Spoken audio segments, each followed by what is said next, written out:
কবি সুকুমার রায়ের রচিত কবিতা জীবনের হিসাব। বৃদ্ধে বুঝায় বাবু মশাই, চড়ি শখের বটে। মাছিরে কোন বলতে পারিস, সূর্যি কেন ওঠে? চারটা কেন বাড়ে কমে, জোয়ার কেন আসে? বৃদ্ধ মাছি অবাক হয়ে খেয়াল ফিরে হাসে। বাবু বলে, সারা জনম মন্দির তুই ঘাটে, জ্ঞান মেলাতে জীবন তাদের চারিয়ানায় মাটি। খানিক বাদে কহেন বাবু, বল তো দেখি ভেবে, নদীর ধারা কেমনে আসে পাহাড় হতে নেমে? বল তো কেন লবণ পোড়া সাগর ধরা পাবি? মাছি শিকড়, আরে মশাই অত কি আর জানি? বাবু বলে, এই বয়সে জানিস না কি?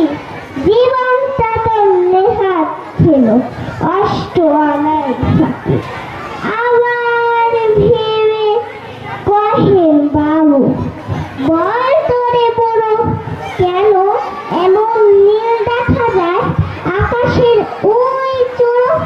বল তো দেখি সূর্য চাঁদের গ্রহণ লাগে কেন? বৃদ্ধ বলে, আমার কেন লজ্জা কেন? বাবু বলে, বলবো কি আর, বলবো তোরে কিতা? দেখছি এখন জীবনটা তোর 12 আনায় মিঠা। খানিক বাদে ঝড় উঠেছে, ঢেউ উঠেছে ফুলে। বাবু দেখে নৌকা খালি ডুবলু পুছু দুলে। একে আপদ, ওরে ও ভাই মাছি, ডুবলো নাকি নৌকায় বাল, মরবো নাকি আজি? মাঝি শোধন, সাঁতার জানো? মাথা নাড়েন বাবু। মূর্খ মাঝি বলেন, মশাই এখন কেন কাবু? বাঁচলে শেষে আমার কথা হিসেব করো পিছে। তোমার দেখি জীবন খানা 16 আনায়। ধন্যবাদ। সবাই করো।